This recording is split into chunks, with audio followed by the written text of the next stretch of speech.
A todos y a todas, les damos la bienvenida a esta nueva sesión de presentación del informe IMA6 Senda con los datos del mes pasado. Este es un informe económico elaborado por Senda y dirigido por Manuel Riesco, en el cual, a partir de los datos de todos los cotizantes chilenos y chilenas, se logra obtener una serie de informaciones de relevancia económica, laboral y previsional. Hoy día contaremos, además del profesor Manuel Riesco, con los comentarios y las apreciaciones de Luis Mesina, vocero de la Coordinadora Nacional de Trabajadores y Trabajadoras No Más AFP. Pedimos las excusas, ha tenido algunos problemas para poder entrar, producto que le está solicitando algunas claves excesivas el Zoom, y esperamos que pronto se integre al diálogo que partirá Manuel exponiendo el IMA6, el último IMA6, Senda, algunos de los principales resultados de este. Dejamos con la palabra a Manuel Riesco. Muchas gracias, Gonzalo. Muy buenas tardes. Tenemos el agrado de presentar entonces el último IMA6 de este año 2021, el mes de diciembre, y que está basado en las cotizaciones previsionales del mes de octubre recién pasado. El primer aspecto que siempre nosotros resaltamos del informe IMA6 es qué pasó con el empleo. Porque, como hemos visto, el registro de afiliados a las AFP es prácticamente un censo de toda la población mayor de 16 años, de 18 años, identificados con RUT, nombre y apellido. Es interesante saber que este registro coincide con el del CERVEL y por lo tanto, digamos, nos entrega información sociológica muy interesante también de quiénes son los votantes, la población que elige, digamos, a las autoridades.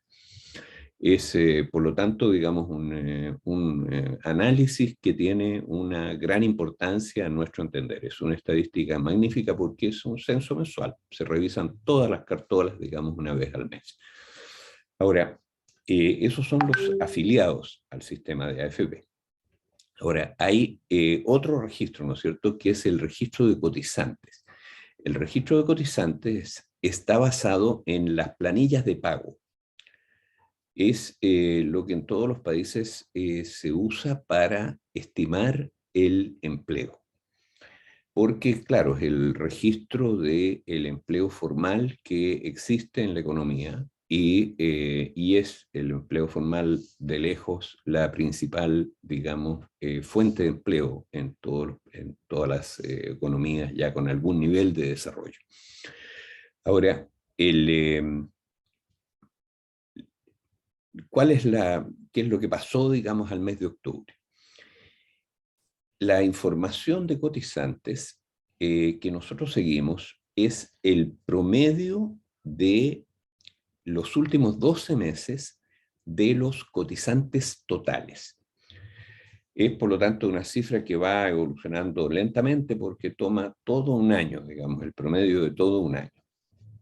Ahora, este promedio alcanzó en este mes a 6,3 millones de ocupaciones asalariadas. O sea, el promedio de ocupaciones asalariadas de los últimos 12 meses fue de 6,3 millones de ocupaciones. Ahora, esa cifra es cifra récord. Nunca había habido, digamos, un empleo formal de esta magnitud. Superó el récord previo a la pandemia, que se alcanzó en abril del año pasado, Y en esa fecha, el promedio de 12 meses de cotizantes totales alcanzó a 6.141.000 y ahora a 6.333.000. Es decir, creció el empleo un 3% en relación al récord anterior que era anterior a la pandemia.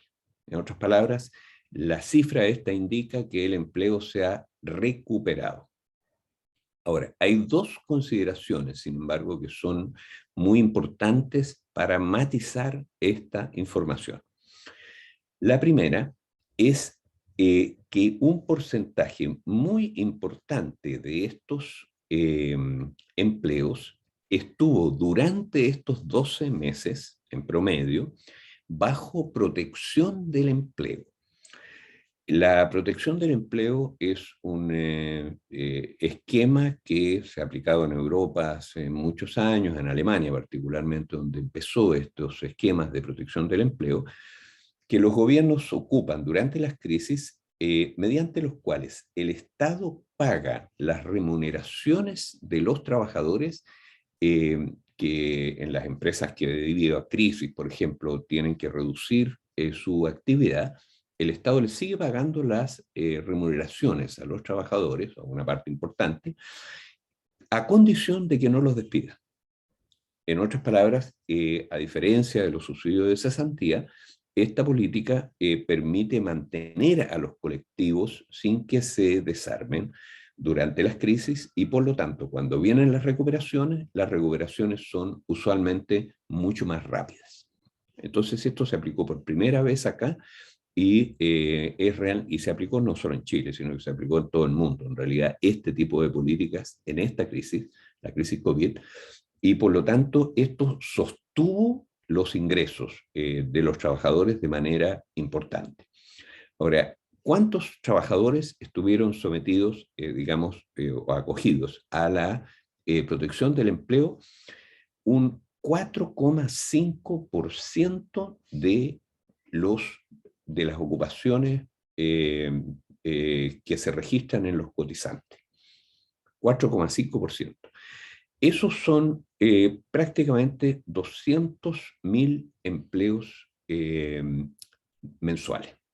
O sea, el promedio de 6,3 millones que hubo de ocupaciones formales que cotizaron, digamos, en promedio los últimos 12 meses, hay que restarle entonces estos 200.000 trabajadores que estaban acogidos bajo los sistemas de suspensión del empleo parcial o total.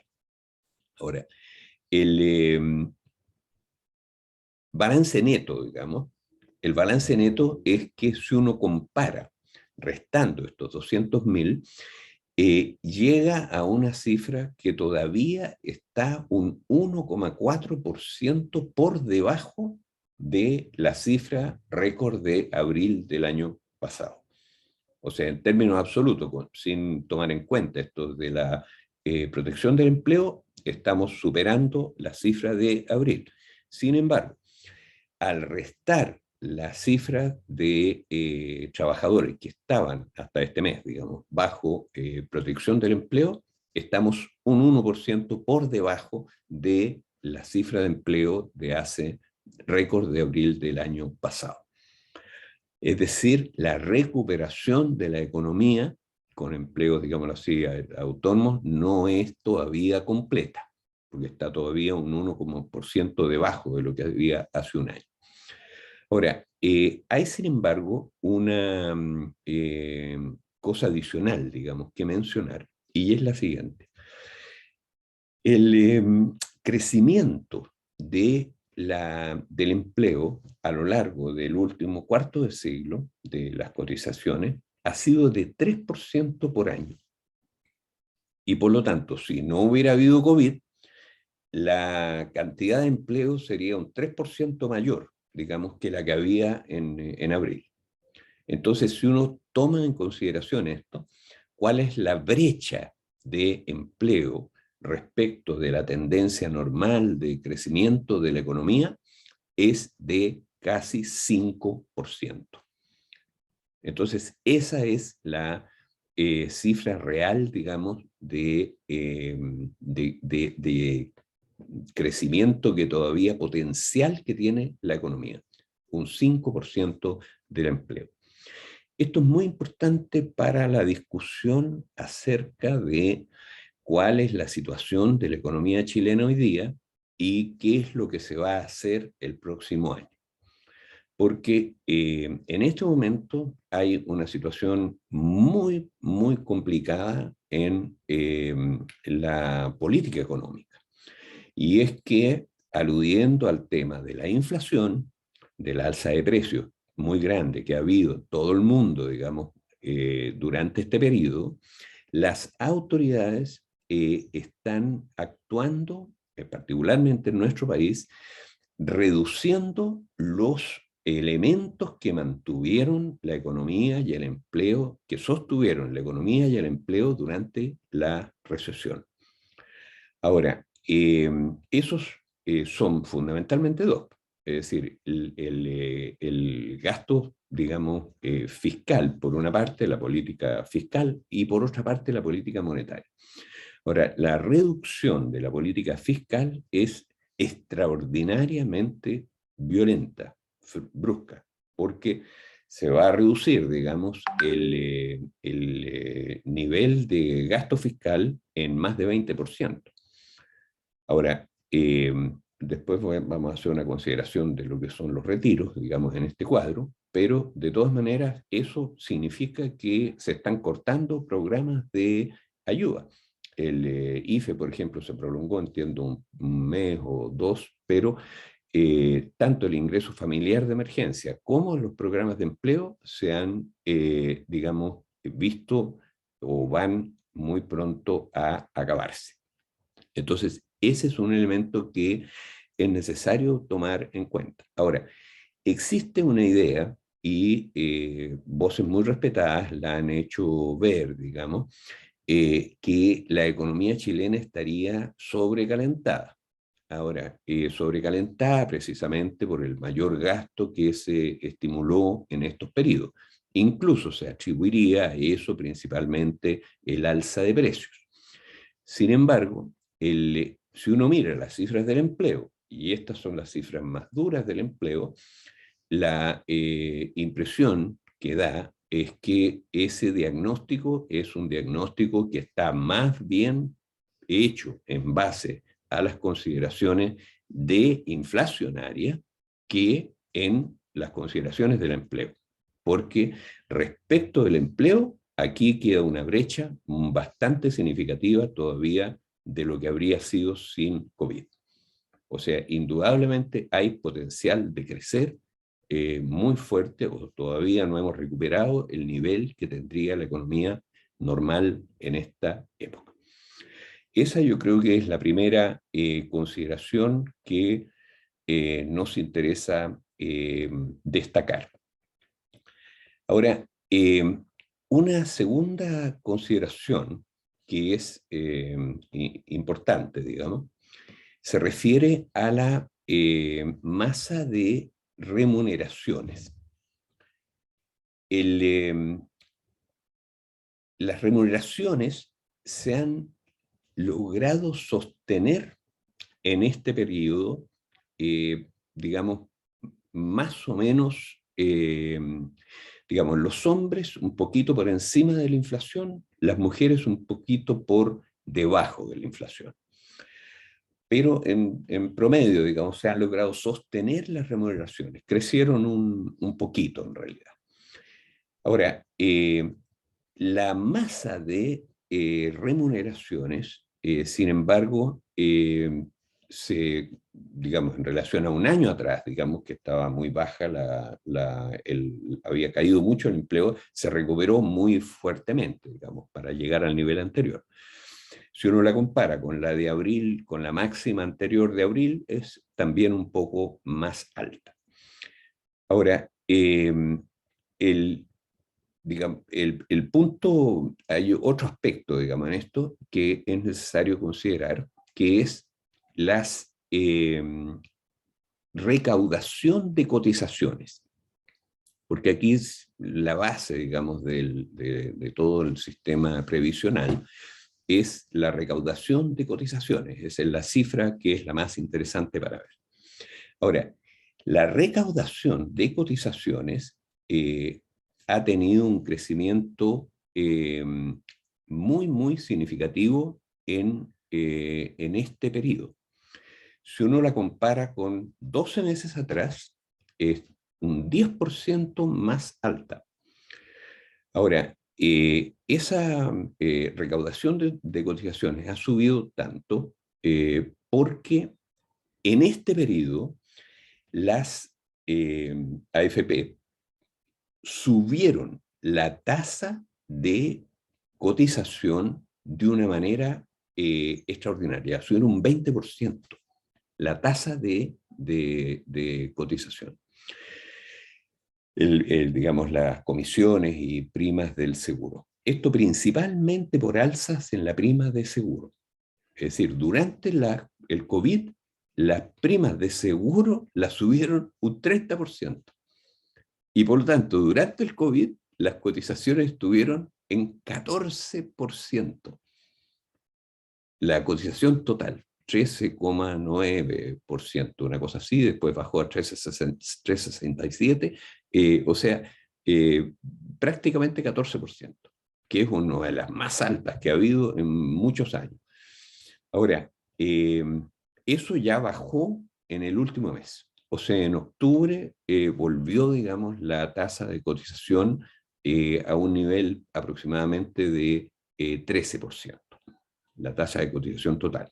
¿Y por qué? Porque bajó la cotización del seguro de invalidez y sobrevivencia, que es la que habían subido. Ahora, llama la atención que este dinero, digamos, fueron fueron cerca de 700 millones de dólares en la recaudación adicional que se exigió a los trabajadores en este periodo, y eso fue directo a las compañías de seguro. Ahora, esa cifra no apareció en la prensa, no se, digamos, la superintendencia utilizó 3 alzas de este seguro de invalidez y sobrevivencia en el periodo y no pasó, digamos, no tuvo ninguna repercusión. Esto lo pagaron los trabajadores, por supuesto. Ahora ya lo bajaron nuevamente. Ahora, esto tiene relación, en cierta medida probablemente, o digamos, viendo cómo opera la superintendencia en esta materia, con las demandas de las compañías de seguro, no las demandas que han hecho por los retiros, sino que las demandas en el sentido que han bajado muchísimo las nuevas pensiones vitalicias. Han caído muy fuertemente las nuevas pensiones vitalicias. Las nuevas pensiones vitalicias son la forma principal de extracción de dinero por parte de las compañías de seguro y del sistema de AFP de los cotizantes. Porque cada persona que jubila, ¿no es cierto?, por renta vitalicia, que son las de mayores ingresos, su fondo de pensiones pasa íntegramente a la propiedad de la compañía de seguro. Ahora, esa es la cifra, por lo tanto, que hay que mirar con mayor atención cuando uno mira cuáles son las primas que cobran, cuánto dinero queda, digamos, en el sistema, en los administradores del sistema. Bueno, esta cifra es una cifra gigantesca. Normalmente se llevan por esta vía las compañías de seguro la mitad de las cotizaciones, porque jubilan en tiempos normales entre 3.000 y 4.000 personas por renta vitalicia, digamos, todos los meses. Entonces, el nivel de dinero, que eso significa, ¿no es cierto?, el promedio del fondo de cada persona es más de 70 millones de pesos de los que jubilan por renta vitalicia. Entonces, imaginen, multipliquen ustedes 3.000 a 4.000 personas, ¿no es cierto?, que jubilan por renta vitalicia. Eso significa que cada uno aporta, digamos, a las compañías de seguro 70 millones de pesos, entre 70 y 80 millones de pesos. Entonces, esta es la forma principal, digamos, en que se financia esto. Si uno mira toda la historia para atrás, estas primas equivalen a la mitad de las cotizaciones. O sea, por esta vía, las cotizaciones han sido 220.000 millones de dólares hasta hoy, la suma de las cotizaciones hasta octubre. Y la mitad de eso se lo han llevado las compañías de seguro en primas de seguro, que son de dos tipos, que son las primas del servicio del seguro de invalidez y sobrevivencia, que es como un 20%, pero el grueso, el 80% de esas primas son las primas de renta vitalicia. Son los pensionados por renta vitalicia. Entonces, ¿qué pasó en los últimos 12 meses? Que cayeron muy fuertemente los pensionados por renta vitalicia. Cayeron de esta cifra entre 3.000 y 4.000 por mes, cayeron a 1.000, por ejemplo, que son los que hubo en el último mes. Ahora, eso significa que por primera vez las compañías de seguro han tenido que recurrir en el año que pasó a sus reservas técnicas para pagar pensiones, porque de ahí para atrás, digamos, normalmente les entraba por nuevos pensionados vitalicios, más las primas del seguro de invalidez y sobrevivencia, el doble de dinero que necesitaban para pagar las pensiones vitalicias y cubiertas por el seguro de ese mismo mes. Y por lo tanto, se financiaban todos los pagos, digamos, de estas pensiones y les sobraba la mitad.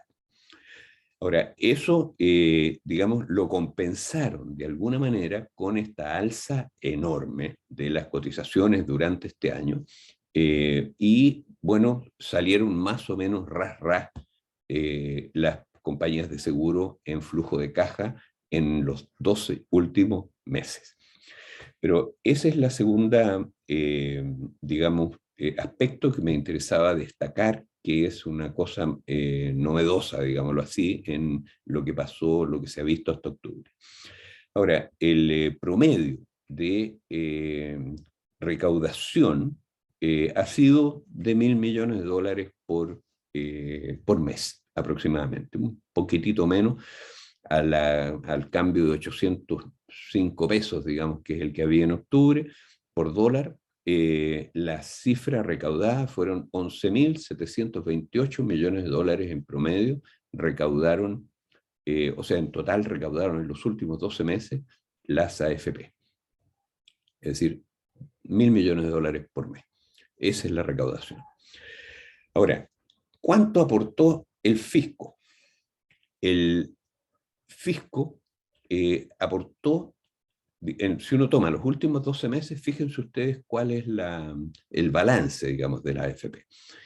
A pesar del COVID, porque este es el año del COVID del que estamos hablando, la recaudación aumentó un 10%. Y, por otra parte, los subsidios fiscales directos al pago de pensiones alcanzaron en estos 12 meses a 2.000 millones de dólares y aumentaron un 13%, porque aumentó el APS, fundamentalmente a raíz de los distintos cambios legales que se hicieron, digamos, durante este periodo, aumentó el subsidio fiscal un 13%. O sea, las recaudaciones de cotizaciones aumentaron un 10%, las recaudaron la AFP. Y los subsidios del fisco, que también los recaudaron la AFP, aumentaron un 13%. Sin embargo, el pago de pensiones en la práctica, digamos, no, o sea, aumentó, digamos, un 2,2%, pero el aporte de las AFP al pago de pensiones disminuyó en un 3,6%. O sea, el monto promedio de las pensiones subió, pero subió porque los subsidios aumentaron. Pero en la práctica, si uno toma en cuenta los subsidios y las pensiones, el monto que se pagó, en la práctica el aporte neto de las AFP disminuyó. O sea, las AFP aumentaron la recaudación en 10% y bajaron su aporte a pensiones neto, es decir, pensiones pagadas menos subsidio, en 3,6%. Y por tanto, el excedente de las que quedó en manos de las AFP aumentó extraordinariamente en este periodo. Ahora, ¿cuánto subió el excedente corriente? Subió un 20%. 18,8, no, perdón, 16,8%. Menos de un 10%, es un 16, 17%. O sea, en otras palabras, en el año de COVID, el excedente de cotizaciones más subsidio, menos pensiones pagadas, aumentó un 17%. Esa es la situación concreta de los últimos 12 meses. Ese es el flujo, ese es el negocio, digamos, del ahorro forzoso en los últimos 12 meses. ¿Cuánto fue el ahorro forzoso? ¿Cuánto fue el desvío, digamos, de cotizaciones y subsidios a los mercados financieros? Alcanzó en los últimos 12 meses 8.300 millones de dólares. Esa es la cifra, ese es el aporte neto que hicieron los afiliados y el fisco al sistema de AFP en los últimos 12 meses. 8.300 millones de dólares. Eso, repito, es la suma de la suma neta de la recaudación de cotizaciones más los subsidios recaudados menos las pensiones pagadas. ¿Cuánto quedó de excedente? 8.300 millones de dólares. Esa es la cifra de los últimos 12 meses a octubre, en un año de recesión. ¿Cuánto aumentó en promedio eso en relación al año anterior? 16%. Ese es el cuadro de los últimos 12 meses en términos de esto, que es lo fundamental. Es decir, quién puso plata y quién retiró plata. Quienes pusieron plata neta, en términos corrientes, fueron los trabajadores y el fisco.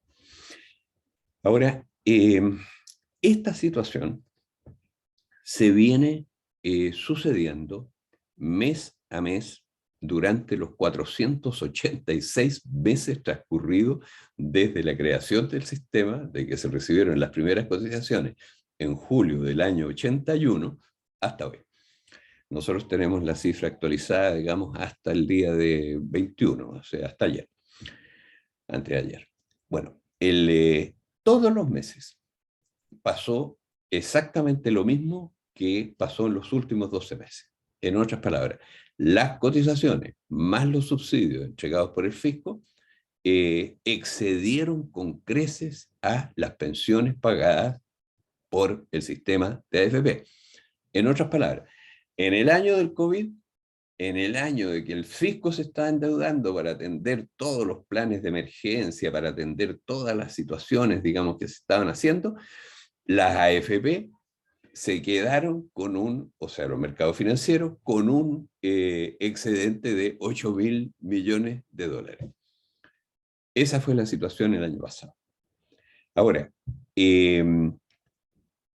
a mí me gustaría, digamos, mostrar, no sé, Alejandro, si es posible hacerlo, una sola lámina para mostrar esta situación, cómo ha sido en la historia del sistema de AFP. Puede compartir, cómo no. Muchas gracias, Alejandro.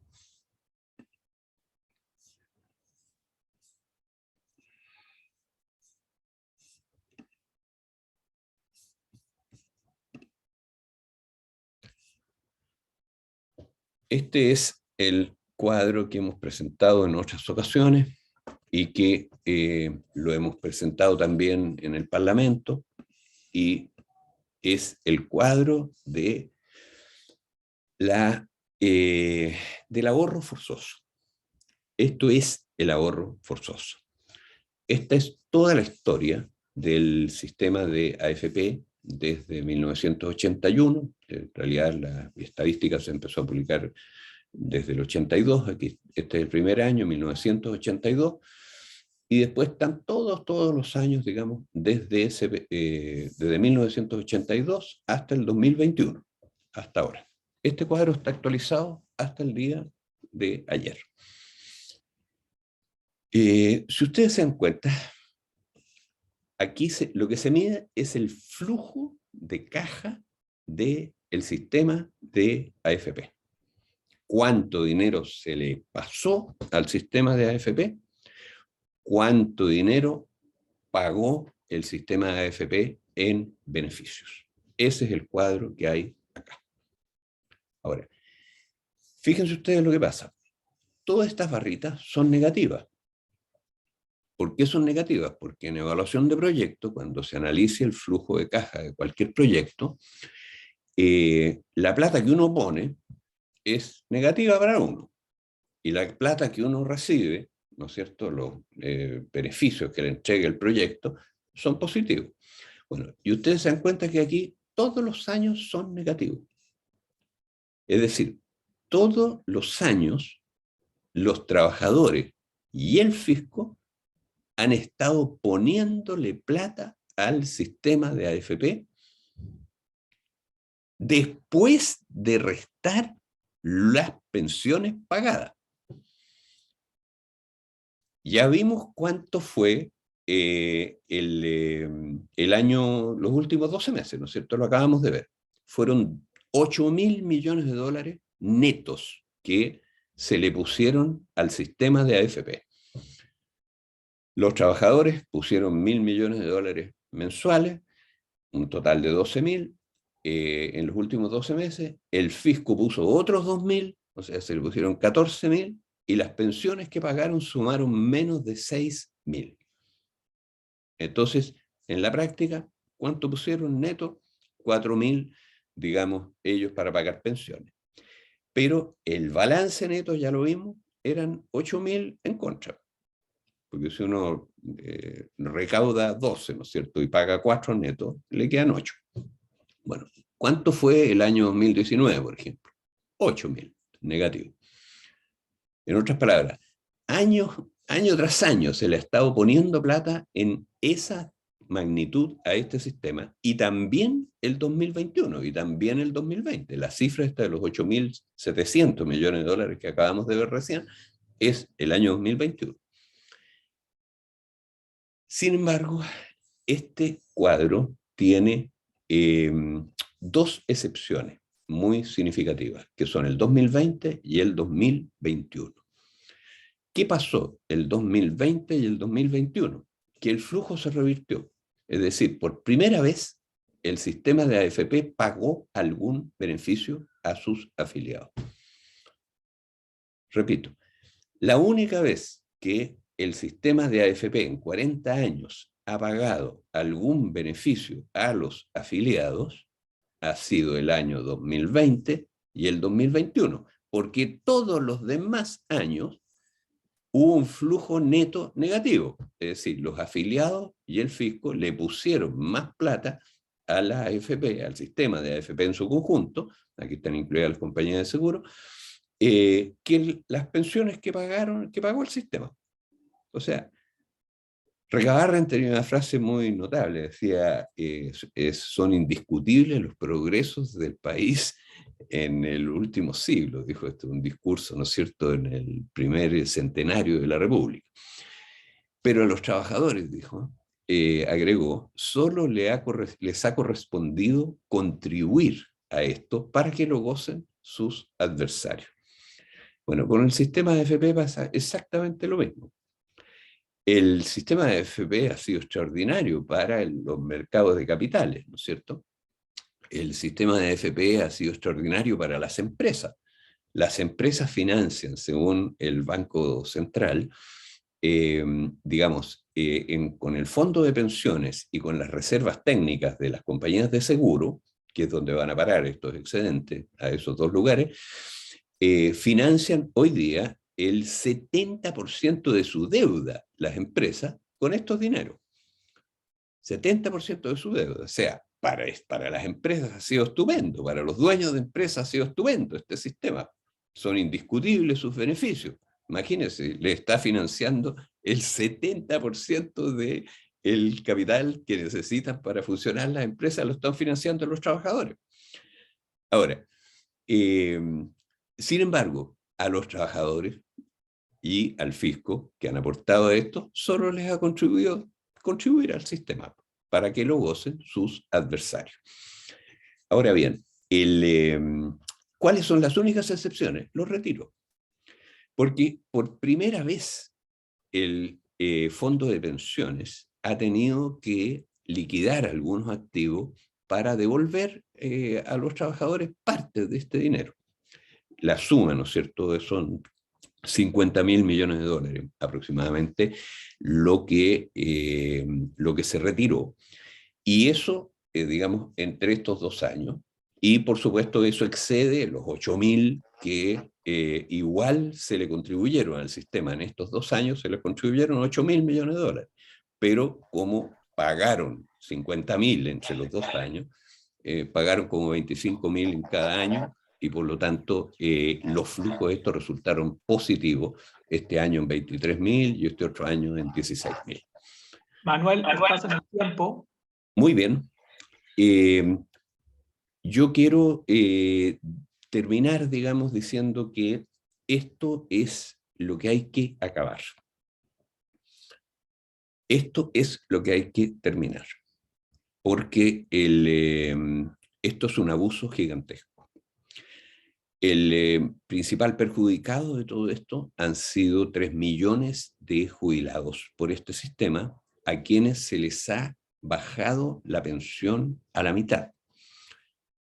Aproximadamente, si uno compara el sistema antiguo con el sistema de AFP, las pensiones, digamos, para historias laborales similares son la mitad, en promedio, en las de las AFP respecto del sistema antiguo. O sea, se le bajaron las pensiones a la mitad a 3 millones de jubilados por este sistema. La mitad fallecidos ya. Y la mitad aproximadamente mujeres. Entonces, ellos son los principales perjudicados por esto. ¿Y quiénes son los beneficiados? Los grandes empresarios. Ahora, hemos visto, después podemos entrar en detalle, que las AFP mismas, esto pasaría con cualquier tipo de ahorro forzoso. Y, digamos, pero las AFP mismas han concentrado este dinero en principalmente 4 grupos económicos que son los que controlan este sistema a partir de las compañías de seguro que ellos controlan. Y se han quedado con la mitad de todas las primas que han cobrado las compañías de seguro, 4 grupos. Se han quedado con más de 10.000 millones de dólares cada uno de estos 4 grupos. Se han hecho súper ricos en el proceso. ¿A costa de quién? De la jubilada y del fisco, que ha estado teniendo que poner dinero. Ahora, la causa exclusiva de las bajas pensiones, exclusiva, es esto, pues, que las cotizaciones obligatorias se desvían al ahorro forzoso, en lugar de usarlas para pagar pensiones. O sea, si se hubieran usado las cotizaciones para pagar pensiones, ¿qué hubiera sucedido? En cada uno de estos años, las cotizaciones recaudadas han más que duplicado las pensiones pagadas en ese mismo año. En los últimos 12 meses, por ejemplo, las cotizaciones recaudadas fueron 12.000 millones de dólares y las pensiones pagadas fueron menos de 6.000 millones de dólares. O sea, sin gastar un peso en subsidios, el fisco podría haber duplicado las pensiones en todos los 40 años. En todos los 486 meses podría haber pagado el doble de pensiones. Y por lo tanto, la causa de las bajas pensiones no son los bajos sueldos. Son bajos, claro, pero con estos sueldos bajos. Y tampoco es la precariedad o las lagunas previsionales, porque con muchas lagunas que haya, todos los meses cotizan 6.300.000 trabajadores, pues, y cada uno gana 900 y tantos mil pesos. O sea, cotiza como 140.000 pesos en los últimos 12 meses. Entonces, con ese dinero, aquí tiene usted el resultado. Los únicos beneficiados han sido los mercados financieros y las empresas que ocupan esto, y principalmente las que controlan este sistema a partir de las compañías de seguro. Entonces, ¿qué es lo que hay que hacer para acabar con esto? Hay que derogar el decreto ley 3.500 y recuperar este dinero para lo que nunca debió desviarse, que es para pagar pensiones. Y por eso, el tema fundamental es que hay que acabar con el ahorro forzoso. Eso es lo que hay que acabar. Es decir, las cotizaciones son para pagar pensiones, no son para financiar empresas. sea que estas inversiones las maneje quien las maneje, pero no son para eso, no son para financiar inversiones ni del Estado ni de nadie, son para pagar buenas pensiones. Para eso son las cotizaciones.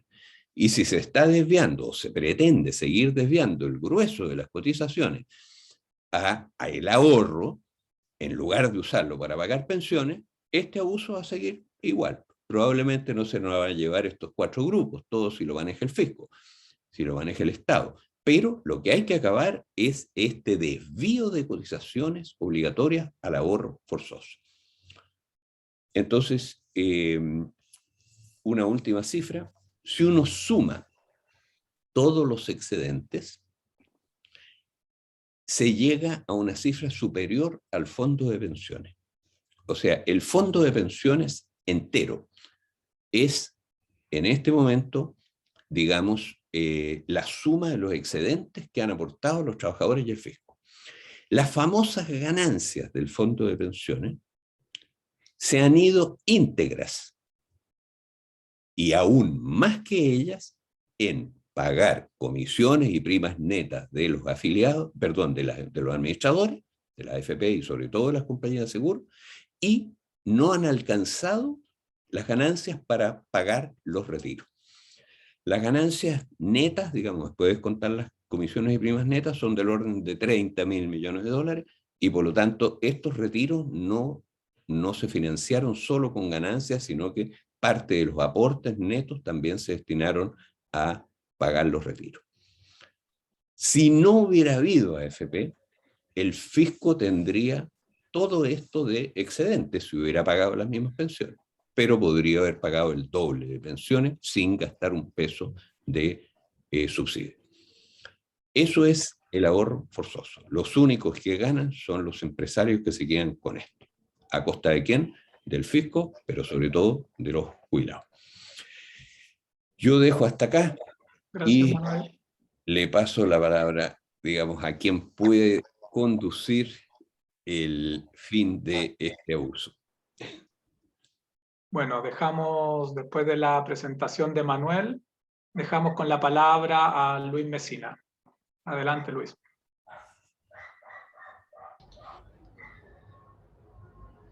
Bueno, muchas gracias por la invitación.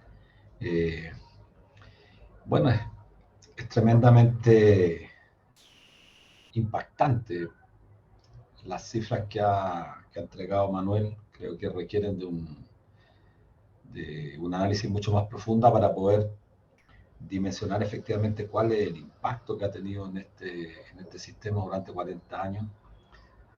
Creo que hay que pensar mucho más sobre las cifras para poder construir más argumentos que sean irrefutables. De hecho lo son, pero creo que es necesario construir una batería importante de argumentación para resistir la embestida que hay desde los sectores que hoy día se resisten a pesar del tremendo triunfo del día domingo de la candidatura de Boric, se resisten a aceptar que los cambios en materia de pensiones son absolutamente necesarios. Y creo que estamos frente a un tema que va a ser muy disputado en este periodo. Manuel señalaba que este tema se resuelve de manera simple derogando el decreto ley 3500 y dando paso efectivamente a un sistema de seguridad social, cuestión que nosotros compartimos absolutamente. Sin embargo, derogar el decreto ley 3500 no es una decisión fácil, es una decisión política. Y es una decisión política que hoy día en el Congreso no están los votos para avanzar en esa dirección, al punto que en marzo del año 2020, cuando 5 senadores de la República presentaron este proyecto para derogar el 3500, bueno, eso ha permanecido, y vamos a esperar los 2 años desde esa presentación, con prácticamente nula posibilidad de que esto efectivamente se concrete. Entonces, ¿dónde está la posibilidad de que esto efectivamente transite en la dirección de derogar o eliminar este decreto ley 3500 en el proceso constituyente? No hay a juicio nuestro absolutamente ninguna posibilidad de pretender o creer que por la vía legislativa vamos a acabar con este sistema de ahorro forzoso, porque en realidad no están las fuerzas suficientes en el plano legislativo y por tanto hay que apostar al proceso constituyente, que después quiero referirme a ese tema que tiene que ver con la iniciativa popular de norma constitucional. Pero antes de eso, por supuesto que me parecen, insisto, relevantes las cifras que ha entregado Manuel. Y este tema del excedente es un tema que no se quiere aceptar en el debate. Nosotros desde la coordinadora, desde el año 2016, cuando nos dieron una cantidad importante de cobertura en los medios, insistíamos justamente en los excedentes que se producían año tras año y que con un ejercicio simple matemático daban cuenta de que se podían duplicar las pensiones y igual seguía existiendo excedente. Y porque esa no es la discusión de los sectores que se han apropiado de esta fracción tan importante del salario todos los meses para fortalecer el mercado de capital en beneficio de ellos. Solamente una cifra que me parece relevante y que es irrefutable a propósito de lo que planteaba Manuel. Nosotros en la presentación que hicimos a la Convención Constitucional, tuvimos que fundamentar la propuesta de iniciativa popular de norma constitucional y entregamos muy pocas cifras con el objetivo de no desconcentrar de lo sustantivo, pero señalamos algunas que nos parecían prudentes, necesario para quien va a tener que tomar una decisión y una determinación en el próximo periodo, que en realidad es hasta julio del próximo año, cuando la Carta Fundamental sea presentada al gobierno de turno, en este caso al gobierno de Gabriel Boric, para que éste la someta a referéndum. A diciembre del 2020, según la superintendencia, y estas cifras las entregamos a la Convención Constitucional, se pagaron un total de pensiones de vejez a 982.736 personas. Diciembre del 2020. El 50% de ellas recibe una pensión autofinanciada menor a 154.655 pesos. Es decir, la mitad de las personas que reciben una pensión autofinanciada se encuentra por debajo de la línea de pobreza para hogares unipersonales. El daño no solamente afecta a quienes cotizaron pocos años, porque ese es el argumento que se esgrime permanentemente por parte de los defensores, que nos dicen, bueno, la gente cotizó muy poco y por lo tanto por eso la pensión es tan baja. Pero si uno toma otro dato, el 50% de quienes se pensionaron en septiembre de este año, y cotizaron entre 30 y 35 años, o sea, toda una vida prácticamente, recibieron una pensión inferior a los 190.761 pesos. Es decir, 40.000 pesos más del promedio total de las personas que recibieron una pensión autofinanciada. Y en el caso de las mujeres, a lo que hacía mención la última parte, Manuel, la situación se agrava mucho más, pues el 50% de quienes recibieron una primera pensión autofinanciada de vejez en octubre de este año, octubre del 2021, y que cotizaron entre 30 y 35 años, que es una minoría, lograron una pensión menor a 142.788 pesos. Estos son los datos de la superintendencia, no son datos nuestros. Es decir, cuando uno analiza el nivel de pensiones de este país, los promedios están un tercio más bajo que el ingreso mínimo, y cuando va a la mediana, se encuentra con que la mediana a veces llega a un décimo en el caso de las mujeres, el promedio de las mujeres, a un décimo del ingreso mínimo. Y en el caso particular de la mujer es tan grave que para poder acceder al pilar solidario hay que esperar 5 años, porque todas las propuestas que hemos escuchado en el último tiempo, que pretenden aumentar la cobertura y aumentar el monto de las pensiones, inclusive la ley que presentó el proyecto de ley de Sebastián Piñera antenoche, sigue insistiendo en llevar a la mujer a los 65 años. Si se toma en cuenta que el 50% de las personas, de los trabajadores, están recibiendo ingresos por debajo de los 420.000 pesos promedio, y estos datos también son datos de la SUBE, el 80,4% de los hombres próximos a pensionarse acumula ahorro en sus cuentas inferior a los 50 millones, con ese ahorro podrán alcanzar a financiar una pensión de 190.000 pesos. Es decir, este sistema no tiene ninguna posibilidad de ser mejorado si seguimos repitiendo la idea de que con el ahorro personal, con el ahorro individual, podemos autofinanciar lo que se conoce como el periodo de sobrevida. Los datos son irrefutables, los que presentaba Manuel. en orden a que aquí estamos frente a un saqueo prácticamente del salario del trabajador, de las trabajadoras. Y esto es lo que resulta absolutamente inaceptable seguir tolerando por más de 40 años. Nosotros hemos presentado una norma, una iniciativa de norma constitucional que en el fondo no hace más que restablecer este derecho con rango, insisto, constitucional, de forma tal que si se aprueba la nueva constitución, una vez que ésta se apruebe en la constitución, hay un plazo para que efectivamente se transite en carácter de obligatoriedad para quien sea el gobierno para derogar el decreto ley 3500. Y me permito brevemente señalar la norma transitoria que hemos presentado, porque parece a nosotros, a juicio nuestro, una norma que debe ser realmente considerada. El artículo transitorio que hemos planteado dice lo siguiente: dentro del plazo de un año, una vez aprobada la nueva constitución política, deberá adecuarse la actual legislación sobre seguridad social a las normas que establece el artículo en cuestión de la nueva constitución. El artículo no tiene número porque seguramente en la constitución tendrán que establecerle un número.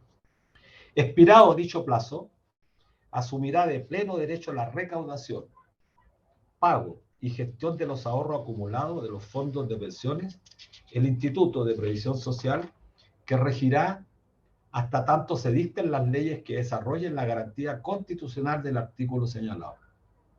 Las administradoras de fondos de pensiones deberán hacer traspaso de los fondos o documentos que los respalden y los registros individuales de cada afiliado activo o pensionado al referido instituto dentro del plazo de un año, contado desde la entrada en vigor de esta norma constitucional. Corresponderá a la Superintendencia de Pensiones supervigilar al Instituto de Previsión Social en todo este proceso. Bueno, nosotros presentamos una norma que le hicimos, tratamos de ajustarnos lo más que pudimos al modelo constitucional. Guillermo Rioseco la conoció en grandes aspectos, me hizo algunos comentarios, ahí participó también Juan Sebastián Gumucio, especialista en la materia, y varios abogados más. Pero cuando estábamos listos para terminar, se nos ocurrió el tema del artículo transitorio. Porque sin artículo transitorio podrían pasar muchos años y con gobierno dilatar el tema y no cumpliera con lo que establece la norma constitucional, de forma tal que para poder derogar el decreto ley 3500 que redactó nuestro querido amigo Guillermo Rioseco, mientras no se modifique la constitución no habría ninguna posibilidad, y que es lo que hemos estado observando. En consecuencia, lo que consideramos nosotros que es fundamental para avanzar en este tema es que se apruebe en la próxima constitución una norma que garantice el derecho, pero que al mismo tiempo fije los plazos al gobierno para que implemente la transición, que nosotros la entendemos en un plazo máximo de un año, para que efectivamente se derogue el decreto ley 3500, que a la fecha que nosotros estimamos ya haber cumplido 42 años desde su promulgación en noviembre del año 80. Tenemos que contarles, aprovecho esta oportunidad, que ayer hicimos entrega de la norma y la firmaron 16 convencionales constituyentes y quedaron muchos más por firmarla, más de 20 adhirieron, porque la norma, el procedimiento establece que tienen que ser entre 8 y máximo 16. Ya hay diríamos, un porcentaje importante de convencionales que ha considerado importante hacerse parte de esta gran demanda que venimos levantando hace tanto tiempo. Y comento algo que me parece increíble. Bueno, nuestros compañeros y amigos de Fundación Sol, así como nosotros, la coordinadora, no fuimos aceptados para exponer en la Convención Constitucional. Nos dejaron fuera. La explicación fue que por sorteo no quedamos con la posibilidad de exponer, a diferencia que la Asociación de AFP expuso, CIEDE de la Cámara Chilena de la Construcción también expusieron, y eso nos ha llamado profundamente la atención, cuestión que la vamos a hacer presente a la convención. Pero en todo caso estamos frente a un momento importantísimo, un momento histórico, que con las tremendas cifras que ha entregado Manuel y más los antecedentes que tenemos acumulados nosotros, más los que aporta permanentemente también Fundación Sol, creo que estamos en en el momento histórico, de poder efectivamente presionar para que este derecho sea consagrado en la próxima Carta Fundamental y realmente se restituya la seguridad social a todos los chilenos y chilenas. Yo diría que el motivo más importante del gigantesco apoyo que recibió Gabriel Boric, y que ese apoyo a Gabriel Boric de alguna forma es la representación concreta de que la gente, la ciudadanía, quiere efectivamente respuesta a las demandas sociales que con tanta fuerza se levantaron el 18 de octubre. No se podría entender, a pesar de todas las complicaciones en materia de recursos fiscales que se van a enfrentar el próximo año, desempleo, no se avanzara en resolver las materias más urgentes. Y una de las materias más urgentes dice relación con acabar definitivamente con este sistema. Aunque uno lee la prensa mercurial, el diario financiero, y se da cuenta que todos los días el gabinete lo están construyendo los grandes representantes del empresariado, la presión que se está ejerciendo es muy fuerte, y por eso para nosotros resulta fundamental llevar adelante esta iniciativa popular de norma constitucional. Tenemos que lograr 15.000 patrocinios en un plazo de un mes, durante el mes de enero, con esto que les vamos a pedir el aporte y el apoyo a todos los que están participando en este programa, porque nos parece que es relevante que el movimiento social logre juntar este número de patrocinios, toda vez que la derecha está patrocinando 7 modificaciones al unísono, con una cantidad de recursos importantes, con propaganda en el YouTube, con propaganda en distintos medios, y es menester entonces que el movimiento social avance en la transformación tan importante que requiere restituir no solamente este derecho fundamental a la gente, sino que además se trata también de recuperar el salario completamente en beneficio de los trabajadores. Esto es inaceptable que sigamos con nuestro salario contribuyendo a mantener el ahorro en nuestro país, cuestión que en ningún país del mundo civilizado se podría aceptar. Así que eso es lo que puedo decir. Creo que la tarea de restituir la previsión en Chile es tremendamente importante. La seguridad social creo que sigue siendo una de las demandas más sentidas, y en ese sentido, bueno, lo que hemos definido como estrategia, esperamos que la ciudadanía nos dé el apoyo y el respaldo para poder seguir batallando por restituir este derecho. Gracias, Luis, por tus palabras, y ahora abrimos el diálogo a todos los que están presentes. Si alguien quiere hacer alguna consulta, dar alguna opinión, dejo abierta la palabra.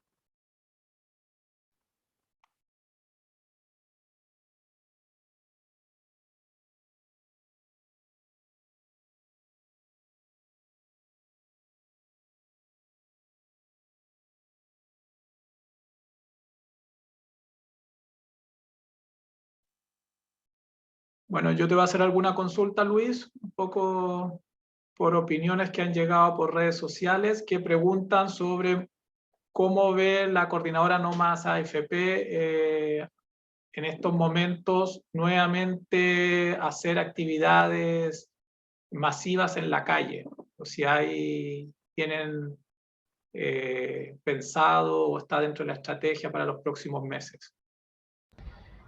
Mira, nosotros tenemos una agenda en lo inmediato, bueno, que fue durante el mes de noviembre y diciembre construir esta propuesta que abrió la Convención Constitucional, que son la famosa Iniciativa Popular de Norma Constitucional, que en el fondo es algo parecido a la Iniciativa Popular de Ley.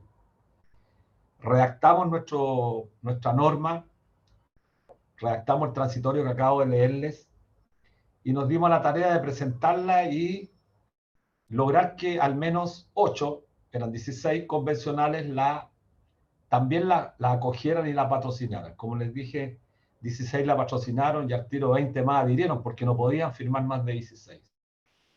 Eso es importantísimo para nosotros. Entre ellos firmó Cristina Dorador, que es probablemente una de las candidatas a presidir la Convención Constitucional, lo que para nosotros es muy importante que la haya suscrito ella.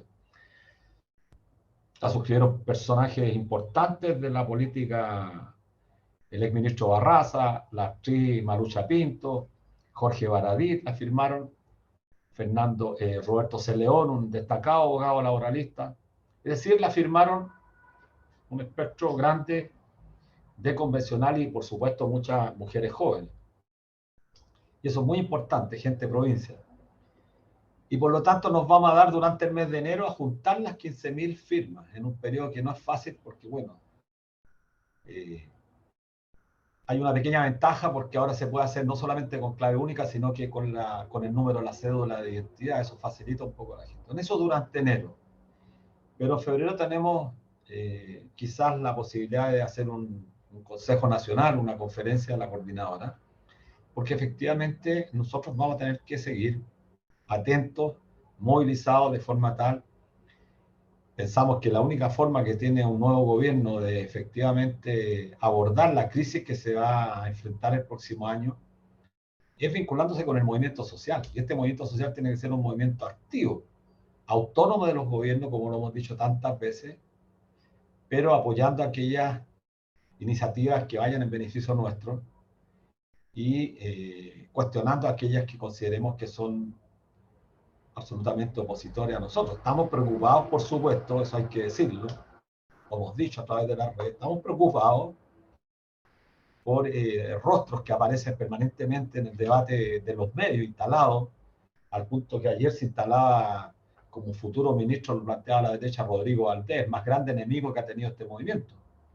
Y quiero usar los términos como corresponde, porque en este país también nos acostumbramos a ser tan buenos para los eufemismos, y nosotros hemos tenido grandes enemigos, no son adversarios. A propósito del discurso que la propia derecha insistentemente, enemigos. El movimiento nuestro ha sido objeto de una sistemática política de agresión. La invisibilidad de la cual ha sufrido nuestro movimiento en este último periodo no es casualidad. Se discute pensiones, invitan a una cantidad impresionante de supuestos especialistas, pero no invitan al movimiento que ha librado una batalla tremendamente importante. Eso corresponde, no es un sesgo ideológico, corresponde a una estrategia política de los medios de comunicación, de toda la televisión abierta. Porque efectivamente estamos disputando un tema que es central, que es el gigantesco ahorro previsional que está acumulado en el fondo de pensiones. Entonces, cuando decimos que Rodrigo Valdés es un enemigo de nuestro movimiento, lo decimos con absoluta propiedad. Con absoluta propiedad. Él es el que validó las fusiones truchas que permitieron perder más de 420 millones de horas en el erario nacional cuando se produjo la fusión con Argentum y Adquisition. No dijo absolutamente nada cuando ya se sabían de la denegación de pensiones de invalidez en la cual incurrían con prácticas delictivas muchas AFP. Validó al actual superintendente de pensiones, Osvaldo Macías. Entonces, ¿por qué tendríamos que usar otro calificativo que no sea el de enemigo a nuestro movimiento, a nuestra causa? Y sin embargo aparece entre las nóminas con una cantidad importante de destacados, comillas destacados para los intereses de los grandes grupos económicos, destacados economistas que aparecen en las ternas, en las cuaternas para formar el equipo que controle las finanzas de nuestro país. Eso es preocupante. Entonces el movimiento social tiene que estar atento, alerta, las señales son importantes. Insisto que lo que ocurrió el día domingo pasado es prácticamente un hecho épico.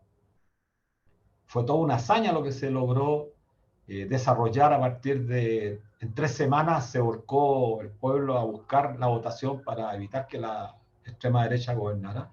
Pero eso tiene que tener un correlato. Este pueblo no se mueve solamente por cuestiones subjetivas, también necesita respuestas concretas. Y por supuesto la pregunta tuya, que vamos a estar alerta y la movilización, si es necesario, por supuesto que hay que hacerla. Creo que la movilización es una herramienta legítima y que se corresponde con la necesidad de hacer presente la reivindicación que tiene. Un solo dato, y que hay que tener presente. Este movimiento lleva muchos años. Nosotros nacimos después casi del 2008, los primeros vestigios de esta coordinadora, el 2008 por la quiebra de Lehman Brothers, pero nos constituimos formalmente el 2013 y el 2016 salimos a las calles. Llevamos más de 5 años batallando con esta propuesta, con esta demanda. Y no hay respuesta. La pregunta que hay que hacerse es ¿por qué no hay respuesta si un movimiento ha tenido la capacidad de mover tanta gente? Porque como dijo el propio José Piñera en su libro El cascabel al gato, esta es la madre de todas las batallas. Acabar con la ISAPRES quizás no va a ser tan complejo. De hecho, no es complejo, porque los grandes grupos económicos no todos tienen inversión en la industria de la salud, en la industria privada de la salud. Pero en este tema, todos los grandes grupos económicos sí tienen intereses, porque todos se financian con nuestro ahorro previsional.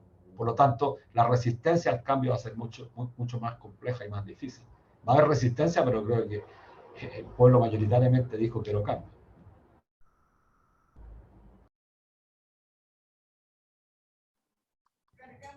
Gracias. Guillermo Rioseco, que está levantando la mano. Doy la palabra. Sí, muchas gracias Gonzalo. Bueno, un cariñoso saludo, un gran abrazo a un hombre emblemático, o sea, ¿quién no reconoce en Luis Mesina a uno de los estandartes, digamos, de esta lucha? Bueno, por supuesto, junto con Manuel, pero que hubo acá, y Senda, y porque no nombrar a algunos hombres, Marcos, Kremer, estaba acá, Andrés Solivano, pero aquí, y para mí, de verdad, constituye un tremendo orgullo, un privilegio poder compartir esta oportunidad en panel aquí con un hombre que ha liderado, como dice, a partir del 2016, o sea, como que se concreta, digamos, esta cosa de la gran movilización y que despierta las conciencias. Así que, tal como decía Luis, fue en mayo del año 2020, el 13 de mayo, concretamente, que se ingresó esta emblemática iniciativa, ¿no es cierto?, que patrocinaron la senadora Jimena Órdenes, la senadora Yarna Proboste y los senadores de Urresti, Latorre y Navarro, que al final se convirtió, salvo alguna otra iniciativa, en el único proyecto en 30 años, ¿no es cierto?, 40 años, que busca definitivamente terminar con el modelo. Las otras han sido más de 50, 52 creo que son, iniciativas, modificaciones legales al decreto ley 8.500, que como he dicho en otra oportunidad, suman más de 800 modificaciones en el texto a través de estas 50 modificaciones. Ese es el balance. Y lo que quería, digamos, me voy a comentarle, es que existe hoy día un movimiento al interior del Senado para reactivar la discusión de este proyecto, básicamente como un gesto político para que los sectores que están representados ahí se manifiesten respecto a esta idea de terminar o no terminar con la AFP. ¿Ok? Aquí tengo el resumen, que es la crítica que hace Luis también, o sea, este ausente diálogo social, o sea, esta reforma que pretende terminar con la AFP, el único dirigente sindical que expone es Luis Mesina. Hay 8 economistas: Andrea Ayuto, Paula Benavides, Salvador Valdés, Bernardo Fontaine, Augusto Iglesias, Fernando Larraín, después la AFP, Fabio Beltranú y Andrés Solimano. 3 abogados, sí, Fernando Hacha, José Luis Ugarte y Juan Agustín Gumuzo. Esa es la cantidad de expositores que recibió la Comisión de Constitución, y en algún minuto se detiene, digamos, ¿no es cierto?, la discusión del debate, porque también era evidente que no hay voluntad política para seguir con la discusión, y además los patrocinadores evaluaron que el proyecto iba a ser rechazado, ¿no? O sea, no hay votos en el Senado para que esta iniciativa sea aprobada. Sin embargo, a raíz del propio trabajo que hizo la coordinadora, liderada por Luis, ¿no es cierto? No sé si te acuerdas, Luis, que se hizo un levantamiento y el apoyo de las bancadas de la Cámara de Diputados fue contundente. Bancadas completas, el Frente Amplio completo. la bancada del Partido Comunista, por supuesto, la bancada, digamos, de socialista, ahí con algunas acá, y en general tengo entendido que eso sumó como 50, casi 60% digamos, ¿ya? Y así es que, y además que después no se continuó con ese trabajo. Así que si hubiese a lo mejor esta creatividad, esta iniciativa a veces que hay para lograr que los proyectos se discutan, ¿no es cierto? Porque eso es lo que se hizo en el Senado, que fue vía reforma para poder pasar la admisibilidad. Probablemente si se hubiese hecho por la Cámara de Diputados, ¿o no, Luis? Probablemente sí, ahí habría habido, digamos, piso político para entrar a discutir definitivamente y que llegue a la sala y probablemente habrían sido aprobados. O sea, ahí lo más probable es que cometimos errores y no se buscó, digamos, una alternativa, porque a veces iniciativas muy similares están corriendo por lado y lado, ¿te fijas? O sea, nada indica que eso no pudo haber sido, pero bueno, eso es parte. Entonces, lo que podría ocurrir en los próximos días es que se va a intentar reactivar este proyecto. De verdad, esperamos que pueda exponer Pérez de Belli, de la NEF, otros dirigentes, y por supuesto nuestro querido amigo Manuel, que no alcanzó a ir tampoco, estaba en la lista de invitados ahí, y de repente se cortó. Habían otros constitucionalistas, inclusive hasta el propio Jaime Baza estaba considerado dentro de los exponentes, unos constitucionalistas de Valdivia. Por lo tanto, eso quedó ahí. Ahora, yo pienso que eso sería fundamental, porque si bien es cierto, ahí hay insumos, ¿no es cierto? Hay opiniones de gente calificada en la comisión, están las exposiciones. Lo ideal es que esto hubiese sido un paquete mucho más contundente. O sea, una exposición de Manuel en esa comisión es fundamental también, es determinante, una mirada económica distinta, ¿no es cierto?, de lo que es el pensamiento homogéneo que hay en todo esto. Así que, por lo tanto, están en esa negociación. A lo menos yo sé que hay al menos, no sé, 7 u 8 senadores que están disponibles y que están que están dialogando la posibilidad de que esto ocurra. Y que entiendo que básicamente no va a ser sino más que nada un tema de una especie de, ¿cómo se llama? Una señal política del Senado para decir, mira, este es un poco. Y me da la impresión que en el próximo Senado va a ser peor, porque, o sea, ahí no hay una posibilidad, estamos miti. Así que, por lo tanto, lo que ha hecho Luis, la coordinadora, me parece fenomenal. Solo tengo una diferencia, es que ya cuenta con los patrocinios, o sea, por lo tanto, esto se va definitivamente a llevar a cabo, se va a discutir y se va a votar. O sea, el poder entonces que ha tenido la capacidad, el poder, la capacidad de influir en la convención para que convencionales asuman y patrocinen esta cuestión, me parece que lo único que hay que hacer es felicitar a Luis y a la coordinadora porque han logrado una cosa maravillosa. O sea, contar con eso, porque el tema de las 15.000 firmas tiene que ver con que si uno logra 15.000, eso equivale a como ser convencional, te digo, o sea, adquiere el estatus, si tú juntas 15.000, adquieres el estatus de un convencional, ¿ya? Es un gesto político también, pero por supuesto, o sea, de participación, porque de eso se trata, ¿no? Es un diálogo social con participación de la gente opine.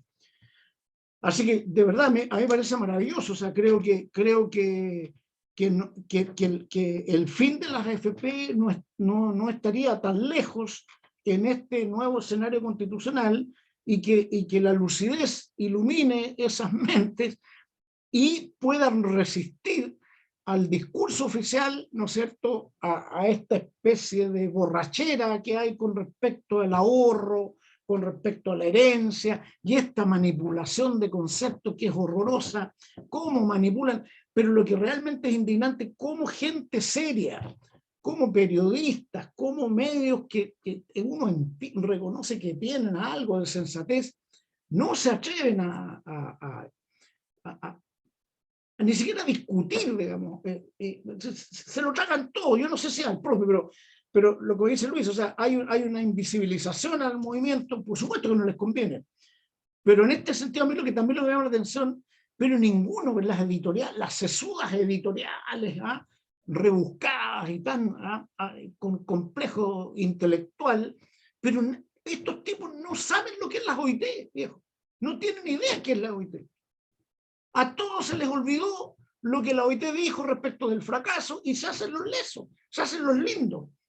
Y nosotros no hemos logrado contrarrestar, salvo por ahí algún par de anécdotas, ¿no es cierto?, en unos canales, que existe un informe que dice que fracasó el tema.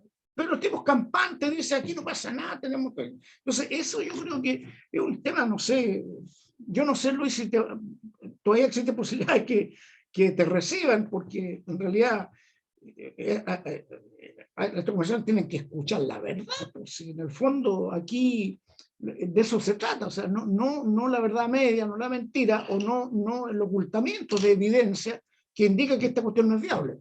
Así que yo, de verdad, eso quería comentarle y bueno, termino con esto, o sea, de verdad, compartir el panel con Luis, que representa, digamos, el esfuerzo de todo un país en terminar con esto, realmente una bonita manera de terminar el año, Luis. Así que toda la fuerza, toda la energía, toda la solidaridad, el cariño y bueno, y la disposición de que tú sabes que modestamente cuentas en lo que yo puedo aportar, lo que hemos venido haciendo, pero me da la impresión que deberíamos aprovechar esta coyuntura. Yo creo que tenemos que hacer una acción colectiva para aclararle tanto a la convención como al nuevo gobierno, porque yo con mucha humildad, pero con modestia, digo que hay una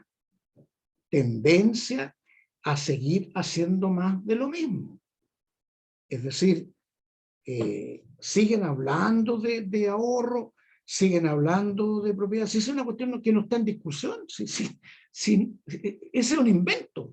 A nadie se le ha ocurrido jamás tomar los ahorros, porque los ahorros siempre han sido históricamente propiedad de las personas. Si lo que se trata es otra cosa, es con claridad, con claridad, con inteligencia, dar una señal a los chilenos de que terminemos con la manipulación. Y me parece que de repente hay como una especie de ¿cómo se podría decir? De un acuerdo tácito, una especie de complicidad con la gente que está con los conflictos de interés.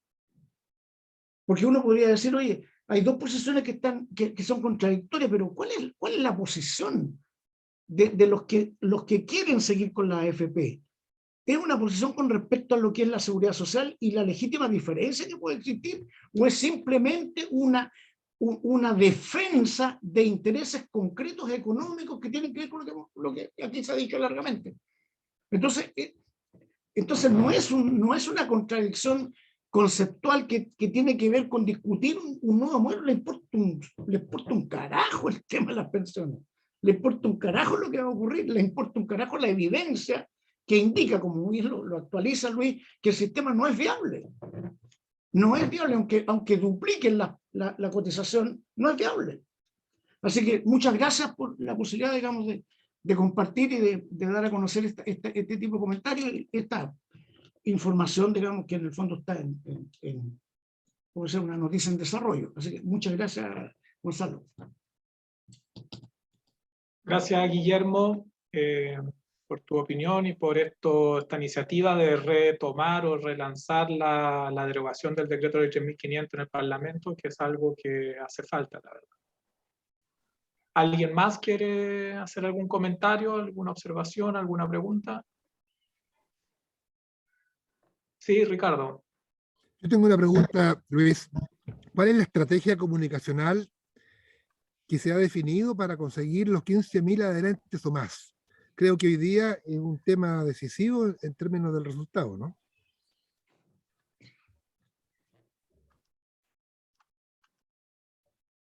¿Me da la palabra?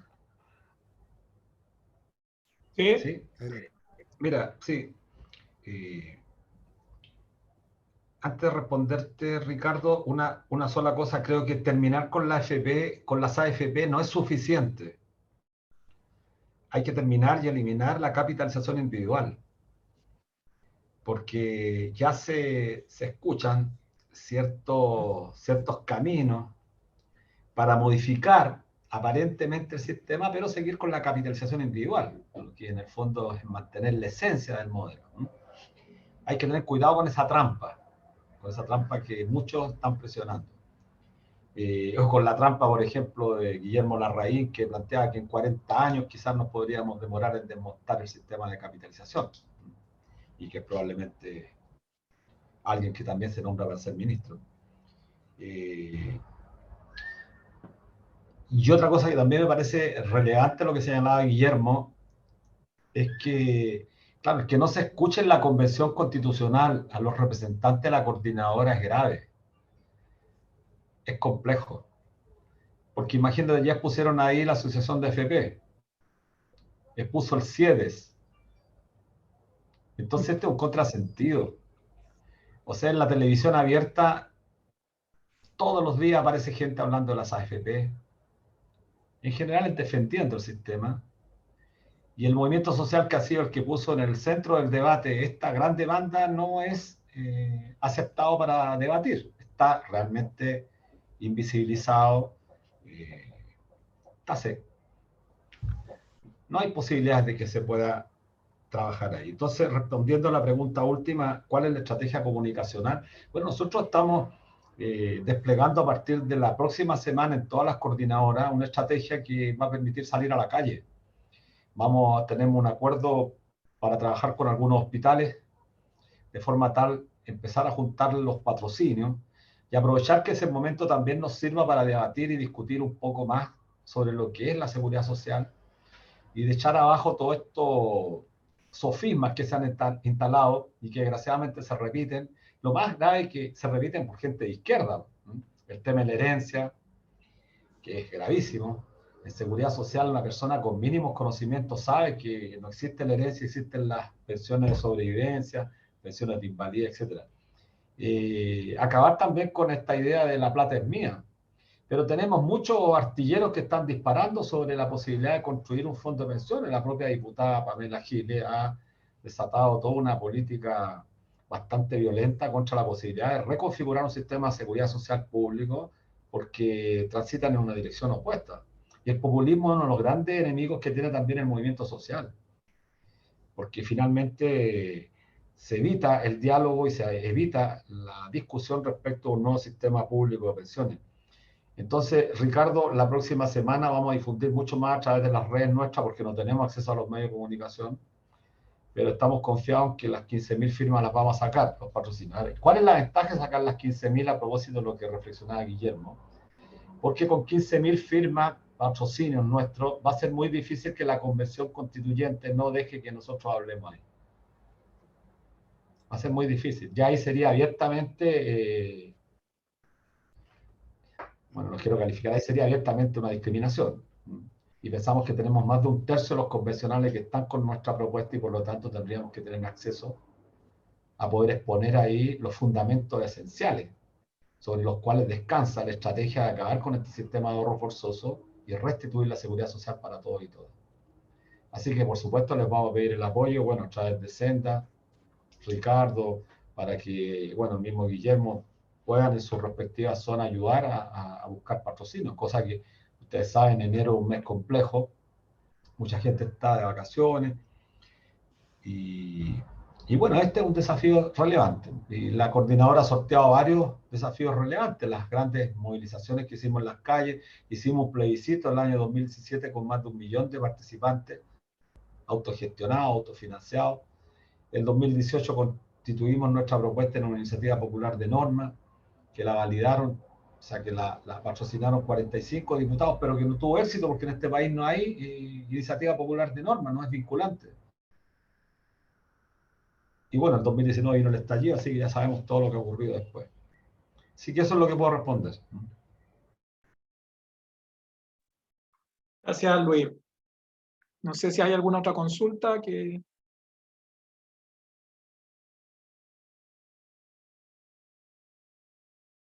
Manuel, estás con silenciado. Simplemente para cerrar, digamos, la conversación, Yo creo que aquí lo que ha planteado Luis Messina es una cuestión de importancia política muy grande, porque el resultado de la elección, a mi juicio, al igual que el estallido, al igual que el plebiscito, al igual que la elección de la convención y sus resultados, apunta a mostrar que nuestro pueblo sigue en actividad, exigiendo que se realicen los cambios necesarios, las reformas necesarias. Y una de las reformas necesarias más importantes es acabar con el ahorro forzoso, porque el ahorro forzoso es el abuso. El generar un fondo de inversiones con salarios es un abuso. El tener un excedente mes a mes entre lo que se recauda y lo que se paga, que excede con creces absolutas lo que cualquier persona razonable hace, ¿no es cierto?, de entender que en algunos años, por recesiones económicas, ¿no es cierto?, disminuye la recaudación, y por lo tanto hay que tener un fondo de reserva para seguir pagando las pensiones en ese año en que baja un poco la recaudación. Pero el nivel de excedentes que se está planteando, digamos, y que se ha venido sosteniendo, no tiene nada que ver con eso. Piensen ustedes que el fondo actual equivale a más de 30 años de pago de pensiones. 30 años de pago de pensiones de los últimos 12 meses es el fondo que está acumulado ahí en el fondo. ¿A costa de qué? De haber rebajado la mitad de las pensiones durante 40 años a 3 millones de jubilados. Pues. Entonces, ¿a quién le interesa que exista ese fondo gigantesco? A quienes tienen el dinero de ese fondo. ¿Y quién tiene el dinero de ese fondo? Las empresas. Pues. La mitad está en el extranjero, como se ha dicho. El Banco Central ha reconocido que el 70% de la, digamos, deuda de las empresas está financiado con ese fondo, al 10% de la deuda bancaria está financiado con ese fondo, el 20% del capital bursátil de las empresas, digamos, mayores está financiado con ese fondo, que se ha formado exclusivamente con los excedentes acumulados a lo largo de 40 años. Sí, son muy interesantes las cifras de octubre porque muestran, digamos, que la totalidad del fondo equivale a la suma de los excedentes. Y por lo tanto, las ganancias obtenidas se han ido enteras en financiar, digamos, ¿cómo se llama? Las comisiones y primas netas que cobran los administradores y no han alcanzado para financiar los retiros. Entonces, todo lo que hay ahí es excedente acumulado y equivale a 30 años de cotizaciones. Entonces, se podría haber duplicado las pensiones durante todo este periodo y sin ningún subsidio estaría, digamos, absolutamente financiadas las pensiones, el doble de las que se han pagado. O sea, no habría problema de pensiones. Entonces, el problema es acabar con eso. Ahora, ¿cuál es yo creo que aquí hay caminos, digamos, que seguir. El principal lo ha planteado Luis, digamos, es la movilización. Es muy interesante que el presidente electo, Gabriel Boric, empezó su discurso llamando a que el pueblo siguiera movilizado. Y eso yo creo que es una cuestión fundamental. Eso efectivamente así va a ser. Ahora, y eso tiene un peso en la correlación de fuerza que es inmenso. Hay un segundo elemento, y es que en la Convención Constitucional hay una correlación de fuerza muy favorable. Entonces, lo que ha planteado acá Luis Messina es un camino muy práctico, muy concreto, que se puede llevar adelante. Pero lo que ha dicho también Guillermo Río Seco, a mi juicio, tiene mucha importancia. porque no hay que olvidar que en el Parlamento actual ha sido el Parlamento actual el único que ha logrado, ¿no es cierto?, que parte de estos excedentes se restituya. Es la única vez, yo repito, que el sistema de pensiones de AFP ha pagado algún beneficio neto, porque el resto de los beneficios se han pagado con parte de las cotizaciones, una parte mínima de las cotizaciones y con subsidios fiscales. Entonces, las correlaciones de fuerza en el Parlamento había votado a la derecha a favor de esto. Es decir, el que se plantee la discusión sobre la derogación del decreto de ley 3500 es una cuestión, digamos, que es muy importante. Ahora, la otra cuestión muy importante, a mi juicio, es lo que ha planteado el propio presidente electo, Gabriel Boric, en su programa de gobierno. El programa de gobierno, Gabriel Boric, sugiere algún tipo de reforma de pensiones que la verdad de las cosas es que aumenta el ahorro forzoso, no lo disminuye. Eso está dicho en blanco y negro en el programa. Y plantea concretamente que se van a subir las cotizaciones previsionales. Uno se pregunta, ¿para qué van a subir las cotizaciones previsionales si con las actuales se pueden duplicar las pensiones? Y las cotizaciones previsionales, ya sabemos, las pagan siempre los trabajadores con menores salarios o menores reajustes. Entonces, aunque los desembolsen los empresarios, los terminan pagando los trabajadores, porque es un impuesto al trabajo. Entonces, ¿para qué van a subir las cotizaciones? Que es un elemento recesivo cuando el país necesita, al contrario, reactivar el empleo. ¿Y para qué van a subir las cotizaciones si con el dinero y la recaudación actual permite perfectamente pagar buenas pensiones? Ahora, por otra parte, han dicho que 2/3 de la recaudación de cotizaciones se va a destinar al ahorro. Entonces, de nuevo estamos en lo mismo. A los trabajadores y al fisco van a tener que seguir poniendo plata. Si ya con las cotizaciones actuales están poniendo 8.000 millones de dólares por año neto, entonces ¿para qué van a subir las cotizaciones y destinar 2/3, ¿no es cierto?, de las cotizaciones a seguir pagando? Eso es aumentar el abuso, no disminuirlo. Ahora, pero sin embargo, el propio presidente Boric ha planteado, y su principal asesora en materia económica, ha planteado que, digamos, la reforma de pensiones va a ser sometida a una discusión nacional antes de ser presentada al país. Porque el gobierno del presidente Boric se ha propuesto, ¿no es cierto?, efectivamente hacer una reforma profunda de pensiones. Pero, sin embargo, el contenido de la reforma, tal como está formulada en el programa, se plantean cosas como la que yo acabo de decir, que a mi juicio son incorrectas, inaceptables en realidad, porque son contrarias al interés de los trabajadores. Ahora, pero sin embargo, el presidente ha dicho que, y su asesora principal ha dicho que esto va a ser precedido de un periodo de discusión muy importante. Entonces, ese es otro ámbito en el cual también se va a haber que desarrollar una gran batalla para plantear que cosas como, por ejemplo, que la pensión no puede calcularse aquí de acuerdo a lo que haya ahorrado las personas.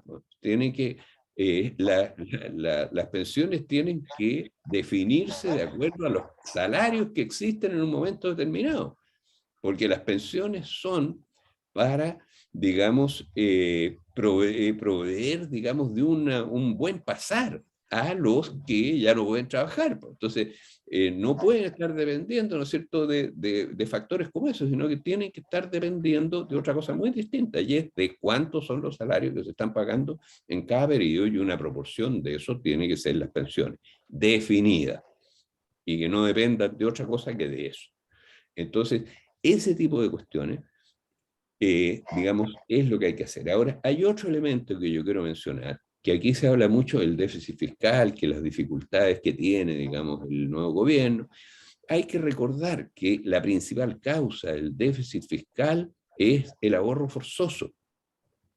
Esa es la principal causa del déficit fiscal. Si se deroga el decreto ley 3500, el presupuesto fiscal aumenta en un quinto, porque las cotizaciones, los 12.000 millones de dólares que hoy día se llevan las AFP y en su mayor parte no los devuelven nunca, eso pasa al presupuesto del Estado, pues.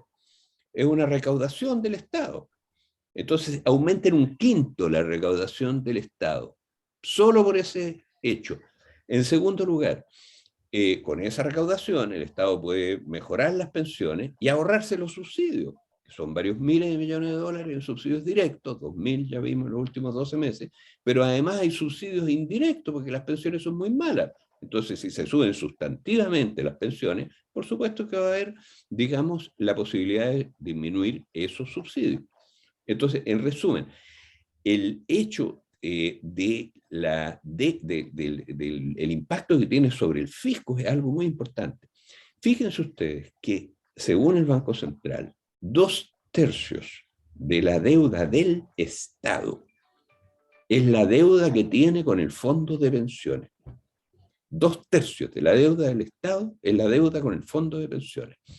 Y en monto, eso equivale a los subsidios directos que ha entregado el fisco para pagar pensiones. Son más o menos 55.000 millones de dólares en todos estos años. De hecho, nosotros tenemos la cifra precisa, está calculada en el IMA 6. Entonces, poco más de 55.000 millones de dólares. En total se han pagado 90.000 millones de dólares en pensiones, de las cuales el fisco ha puesto 55.000. Bueno, ¿y cómo ha financiado el fisco eso? Pidiéndole plata al fondo de pensiones.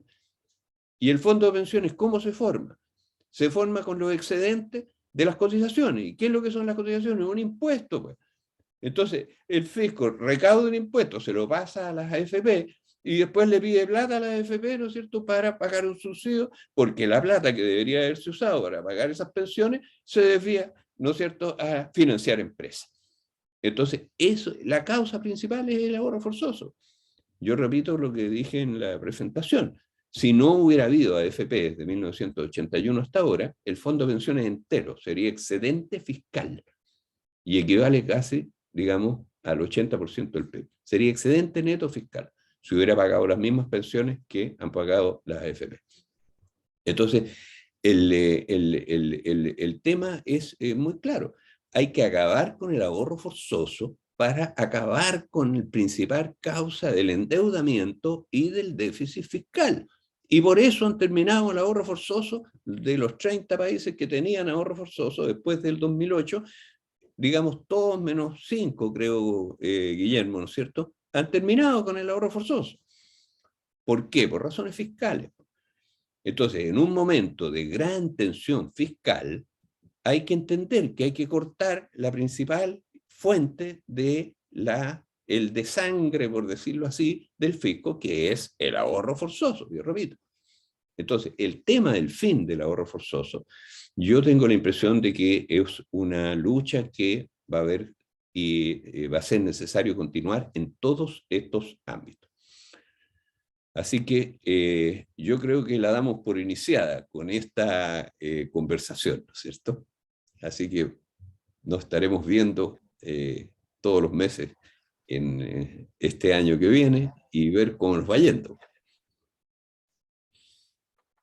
Gracias. Bueno, con las palabras de Manuel, damos por terminada la sesión de hoy día del IMA 6 y agradecemos a cada uno de ustedes que estuvo presente. Chao. Muchas gracias. Gracias. Chao. Muchas gracias. Chao. Muchas gracias. Gracias, Chao. Luis. Muchas Chao, gracias. Hugo. Chao, Manuel.